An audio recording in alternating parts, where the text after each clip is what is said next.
So very good morning to everyone, as well as we welcome to Mr. Akhil Gupta, one of the great industry leader into the cybersecurity, security, and IT area actually. And I met with Akhil around 12 days back, and one of the very energetic professionals which I have seen till now. Right, I learned a lot of things from Akhil. Right, when I used to do a audit, still I remember a lot of things. Right, so he has an incredible journey, professional as a personal both, and I would like to invite him to the Success Saver Sprint today, right? To inspire the people, to inspire the new upcomers, the employees, the startup owners, and so many other people, right? So, welcome, Akhil, for this session, and I'm handing over to you. You can go with your flow. We would like to hear from you your incredible journey. Right. Yeah.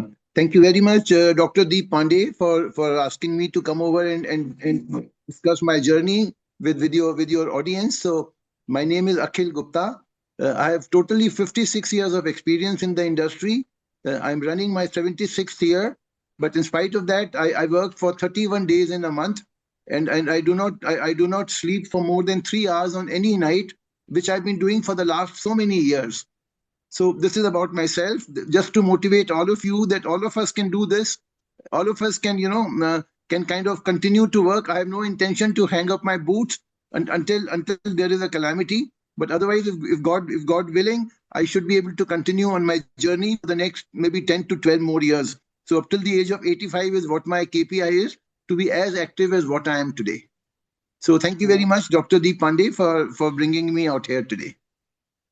Very nice to see you, Akhilji, after so long. That's truly inspiring in this digital age, truly inspiring because where the people are not able to run after 50, 60, and you are running continuously. I have seen you for 31 days, which is amazing because I have already witnessed it, right? Wherever I used to not travel by the flights itself, the long journey, people try to put Akhil, hey, can you go to the Costa Rica from Delhi, right? Right? Or can you go to after Costa Rica to UK and then come to India? I still remember those days, Akhil, right? It's amazing. We have seen your great energies, right?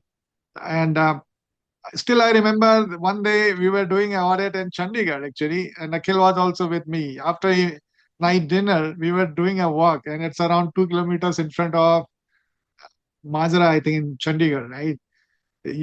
We thought that we'll go along with Akhil to do a evening walk after dinner.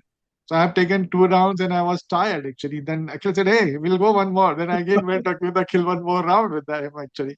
Then he said, "No, once more." So that was continuously. Then when I was totally tired, I said, "Hey, I'm going to sleep now." Then again the next day I asked Akhil, "Hey, how many rounds you have taken?" Right? So he has, I think it's a 16 kilometers he had taken in the night itself. That 8 rounds of that. Right? It's amazing to see that kind of energy, Akhil, and I learn a lot of things from you. Amazing. Yeah. So that continues even till today. Just to let the audience know out here that I've traveled in most of the countries globally. There is hardly any country where I've not been. To all the continents, to all the great places. I mean all the man-made places as well as the natural the great sites of the world. I've been to remote areas like Machu Picchu in Peru, or to the Atlanta, or to the Arctic, as well as the Antarctic regions. I've been to the most dense forests in Kenya, in Masai Mara. So of course, like he mentioned, I've been to almost every country in Latin America as well, including remote areas like Guatemala. Of course, Costa Rica. I've been there several times. So that's about my journey. And even till today, I may be walking for around 15,000 steps every day. Minimum. That is Amazing. the minimum. Amazing, Akhil, like, amazing. It's truly inspiring to learn a lot of things from you, right? Wonderful. Akhil, we would like to understand that how your journey started and how you reached there. What is the passion which drives you that energy, actually? Yeah. Well, I mean, I'm an alum of IIT Kanpur. I was one of the first students in India to graduate in comp science. That was way back. I graduated from the IIT in 1972. So when I joined the IIT in 67, nobody knew what is comp science, and IIT Kanpur was the only institute in Asia which was offering comp science at that point of time. So I decided to get into that particular portfolio. And after that, I've been in this journey of computer science since that time. Just to let you know that when artificial intelligence started gathering a lot of speed, of course, AI was there for a long time, but then it started getting speed after ChatGPT came out. So in 2021, I decided to get into AI. And then I learned about machine learning. I learned about what is deep learning. I did some, I did a course of 6 months with a German company to understand what is machine learning and then what is deep learning. And after that, I was one of the first professionals to get into AI way back around 4 years ago. Since then, I've trained more than thousand persons on AI on the standard ISO 42001. So I run lead auditor training programs, maybe at least once in a month, and I may have trained more than 1,000 people in house as well as public trainings on artificial intelligence. And then I have audited more than 25 companies globally on this particular standard. I've audited companies in Saudi Arabia, a company called Saudi Electricity Corporation, which uses AI for preventive maintenance of equipment, of their equipment. Then I've audited a company and certified them in Sharjah, or a company which kind of where if you apply for a trade name, you just have to give your trade name, and it is decided by the AI app whether the trade name is possible to be given to you or not. So, like in India, if we apply for a new company's name, it takes around 6 months after you apply to the ROC in India. Here in Sharjah, with this particular app, if you apply within 5 minutes, you get the link in case that name is available, that this name can be available. So please pay for it, and immediately the company is registered. And in case that name is not available, it tells you firstly that why that name is not available, and then it gives you three options, three recommendations that if this name is not available, why don't you choose one of these three names? So that's how it happened in the Sharjah company, and then so many other companies I've certified on AI. That's great. That's great. Nice to hear that, actually. So I also audited, I think, same thing to add into that, actually. I think I audited more than 200 customers across 35 plus countries, actually. And that audit experience, which we commonly share, actually, right? That audit experience. I was, I have seen a lot of pain into the eyes of the other side, the CISO, the people who are sitting there to collect all kind of evidences from day and night before the audits, right? And it was such a huge pain for them, and maintaining that efficacy across the whole year was too challenging. Then I thought I'll come up with audit sec intelligence, right? One control to be tested every day. They don't need to be in that kind of pain every day. Just one control, one day is a very easy for cake for going with them, actually. So this is, I think, 316th post I have done today, Akhil, continuously without sleeping, like you are saying, right?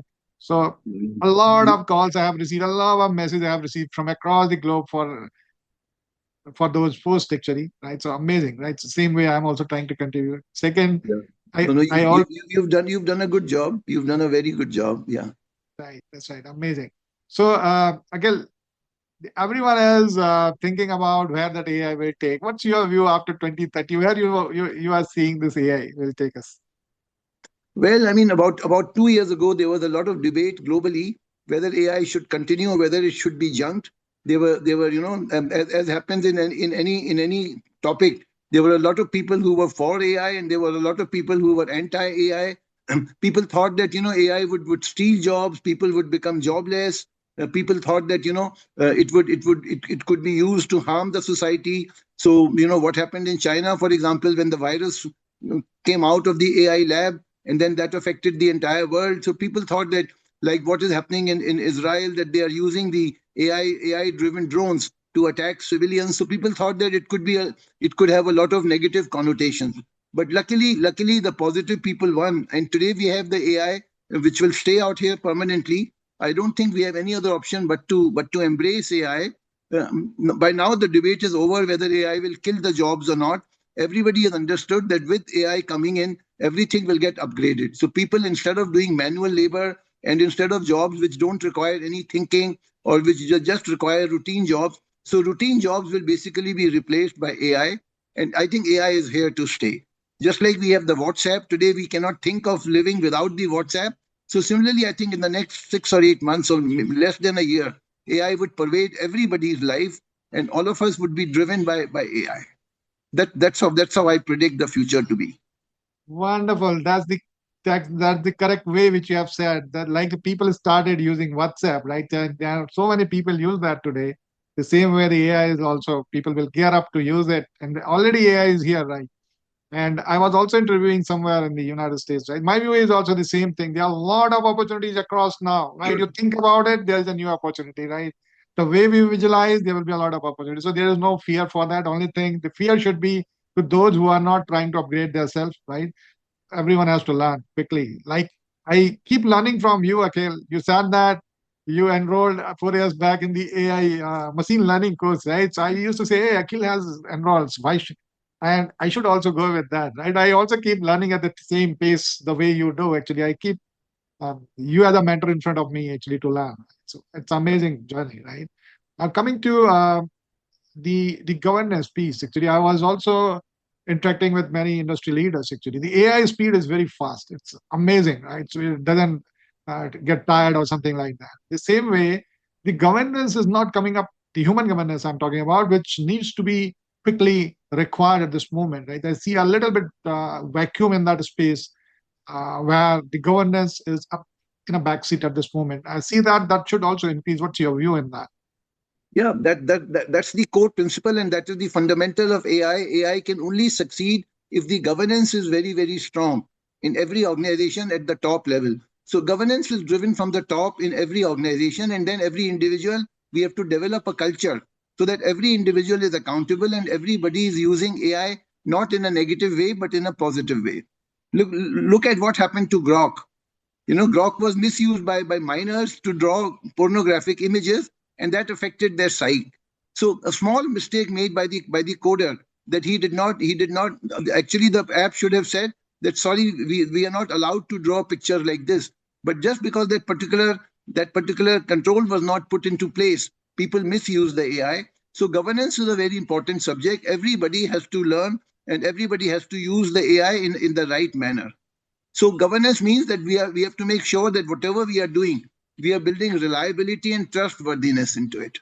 So I recently went into Infosys to audit that company. I found that they have a huge team called Topaz. So Topaz is the brand that they have given to their governance team, and the governance team is so strong that in Infosys now we have more than 20,000 AI apps which have been developed by that organization. But they are so confident that every app is going to work in the right manner because the governance team is very strong. So governance, again to repeat, is at the center of everything, and we have to make sure that whatever we are doing at every organizational level, at every departmental level, and at every individual level, we have to kind of discipline ourselves and use the AI in the right manner, and not take advantage out of it, and do things which are forbidden. So more and more regulations will come in, which will make sure that the governance in every organization becomes stronger and stronger. Absolutely, absolutely, you are right. Actually, Akhil, that's a huge requirement maybe coming into that area. Actually, the another pain point which I observed during my tenure, actually, the time which is needed for those trainings for those people, right? All are busy. They have so many works, right? They don't have time to come up and sit in a class and go there for 8 hours kind of thing. Then what I thought is one area called AI GRC auditing kind of thing. So I created some of these small modules for doing at what kind of quality question to be asked, right? So that at least the top management or the management which doesn't have a time to come for a 8 hours kind of things, to create that model for them. I think I'll be coming by July on that part actually to for awareness, you can say, or for making that use of effectiveness on ground. Maybe for there are so many large manufacturers, there are so many manufacturing, the mid segment, right? They don't have that kind of time, they don't have so many other things. Let's see how it goes. So that is another initiative which I have taken. And That, that's let's see re- how. that's really wonderful, that the initiative that you have taken, because that is the need of the hour, to kind of train people and explain to them how to use the AI in the right manner. That's right. That's right. That's right. Good. So also I'll try to say thanks to you that you have invited me at a personal function. I think that was in Jan, right? After your what is that called? Marriage and anniversary date was the same, right? So I was not able to come there, right? So what, can you just put some light? How was it? for the all the people here. Yeah, I celebrated my 75th birthday along with my golden anniversary after 50 years of marriage. And here again is one of the mantras. Even when we were in the when I was in the IIT, I decided to retire by the age of 50, approximately 50 years. So when I was 15, both my children were married by the time, and I was fully settled. Settled in the sense that I had no liabilities at the age of 52. So since then, I've been leading my life entirely the way I would like to do, without fearing or without having any concerns about my existence or about about the basics in life. So that's how I could progress from one level to another level. And this is the main message that I would like to give in this particular discussion today, that everybody should plan their life. It should not be an unplanned. So we planned it the way I got married at the age of 25. My first child came in the first year of marriage. My second child came in the second year of marriage. And then my son got married at the age of 25. His first child came in the first year. And now his first child is just about to get married. And even my grandson, his first child will come in the first year. So Wow. that's how planning is, and that's how it goes into the genes. When you explain to everybody that what is the benefit of planning and what is the advantage of early settlement, that is how everybody realizes. So what all of us should do is, we should not remain entangled in our day-to-day liabilities. We should try and plan it in such a way that we are free from the shackles. By the time we reach 50 or 55 maximum, we should be free from any restrictions in life. And after that, we should leave the life on our own so that we can use it to benefit the society. So that's how it goes, and a lot of planning is required for that. Yeah, yeah, absolutely. Yeah, that's amazing. I was not knowing that actually. Amazing plan was amazing. Really, hats off to you, Nikhil. That's great. And coming to you visited so many countries, right? Which country do you think that the everyone what is that called? Which you like most actually? The another way. Well, I think I did tell you that I've been to most of the countries in the world. In my opinion, it's exactly the same everywhere. There is a river in every city. There is a beach in most of the cities. There is a mountain. So what we have to absorb is the pattern of life in every country. That life is different. The culture is different in every company. So what I try to absorb is that how the people work in every country. That is what is the difference. For example, when I go into Germany, into the German towns, I'm amazed by the productivity of those guys out there. We don't have a traffic jam in Germany at 5 o'clock in the evening. We have a traffic jam at 5 a.m. in the morning. That is when everybody leaves for their work at 5 a.m. in the morning. So most of the people, they reach their factories, they reach their office at 6 o'clock or even at 5:30, so that they are back home by 4 o'clock. And then they have the entire evening to relax for themselves. So see how well they can utilize the time. They get up early, very early in the morning, and they start the work, and then they come back, and then they have almost 7-8 hours entirely to themselves. And then they use that to upgrade themselves, or to spend family time. So that's the USP of Germany. When we go into Britain, they are into history. They enjoy their legacies. So every country has a different kind of a way in which it works, and we have to absorb that and take the best out of it and learn from every individual in the world. We keep on learning on every day. Everybody should have a mantra that today I will learn something new. Two things you have to do every day: learn something new, and every day do something good for the society.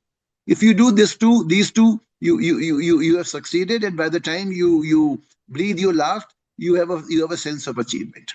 So that's how it goes. Just to That's let you know, before I wind up, uh, in my bedroom, I have 5 big cups. So these 5 cups are the cups which I won as the best auditor. 3 of them in BSI, British Standard Institute, and 2 of them in DNV, Det Norske Veritas, as the toughest and the best auditor globally. So that's my main achievement. That's great, Akhil. See, I know that the auditing of any organization is not so simple. It is not that only the knowledge comes into play, actually. There are a lot of other skills also required when you do an audit, actually. Right? So that's the topmost layer as per my view, actually. Comes after the thought leadership, right? Because you need to communicate those negative points as well with the full what is that called, with the full influence to the customers or to the auditees or to the direct customers, right? so that they can buy and implement. Your ultimate goal is to make them more secure, right? That's the main key objective. It is not that we go in any organization and give them findings, right? It is not like that. Finding can be given by anyone. But the only thing is what kind of quality finding you are giving, number one. Secondly, how the company perceives those findings and try to act upon that. I've seen you doing amazing work in, I think, almost in all the organizations, right? Wonderful. That's a great achievement for you. And not only that, I think you have got so many awards, not only those cups, Akhil. I've seen so many other things as well, right? Good. That's great. Yeah. Yeah. So And yeah, that's right. And one story I'll still remember when we are coming from the Bangalore in the same flight, actually, the kind of intake which I used to take, eat anything, right? You are very key for taking the, what is that called, inputs, right? The almonds, and that is those almonds are also fried one, right? So I learned from you that how to control your inputs so that you can deliver more tomorrow, right? yeah, you have to discipline yourself. You have to discipline your body. You have to control your intakes. You have to make sure that you are exercising every day. As an example, I will explain to you. I don't have any jet lags, right? Yeah. So I take a flight. Normally, a lot of times I take a flight. In the early evening from in the early hours from India, and I reach Washington for an example at 6 o'clock in the morning, right? And I'm ready. I'm as fresh as a lark. So I straight from the after a 16-hour flight, I land into Washington, and then I'm at my work at 8 o'clock in the morning, and then I continue out there because they pay me around $2,000 per day when I go to the US to do an audit. So there are more than 100 people that I have to meet over the day and try to find out how they are doing the AI or how they are doing the infosec management. So I have to do a lot of justice. So I have to be fully alert and fully awake over the entire day. So that's how That's that's right. how I manage it. I've trained my body to be like that. So it's not only me who can do it. I think all of us can do it. All we need to do is to train our body that That's right. we can manage this kind of a work. So it's not that I'm any wizard that I only sleep for 3 hours a day. It's only that I've trained my body. I've trained my body that I don't sleep for 3 hours. I don't sleep for 8 hours at a stretch. But maybe I That's do right. sleep for 7, 8 hours by taking power naps. So whenever possible in the flight or during travel or during the lunch break, I can take power nap. So I do manage my 7 hours. But then the way that I can manage it. Right. So here also in SAVER, we talk about Life OS 2.0, right? The success SAVER. The SAVER is created an Yeah. acronym by me. S means silence. Whenever we Yeah. start our day, because that 20 minutes are very important when we take off in the our day in the morning. So that silence means we need to keep our mind up in silence mode, so that any mobile, any alerts are not making any interrupt to you, right? So that is a firewall. I talked about silence firewall in that. A is affirmation. Any good thing, as you said, you'll do that day. That's affirmation, right? So what kind of affirmation we are taking? What new thing we are going to learn in that day? SAVV means visualization, that where we would like to go. Say were VE is exercising. So that is the software part, SAV, and ER is the, again, the E means the exercising. That's the hardware, the body, right? How we keep our body perfect, right? And R is the execution, right? We read so many things, but we how much we execute, right? So that's the saver which I created as acronym to Yeah. make ourselves energyful, actually. Right. That's great. Yeah. No, It's very nice. I saw your saver message. Uh-huh. Very good initiative by you, and I think everybody can learn from it. Yeah. That's great. So thanks, Akhil. Any last message or any message which you would like to give? Not last, any message you'd like to give, because I thought I'll Yeah. not take too much time. No. Live with a purpose in mind. Make sure that on the last day when you are leaving, you have a fulfilled life. You feel that you've achieved something, and then you've not wasted your time. You've not wasted your life, but you've utilized it to the best possible extent. So develop a KPI on that and live according to that mantra. That is the last message. Yeah. Thank you, Akhil. Thank you. Thanks for giving the time for the Success Saver sprint as well. Very nice to see you, and would like to see you again. And I'll say namaste. Thank Yeah. you, Thank you very and have much. a great day. Namaste to all of you and a goodbye. Yeah. Thank you so Thank much. you. Yeah. Thank you, Akhil. Thank you. Bye bye.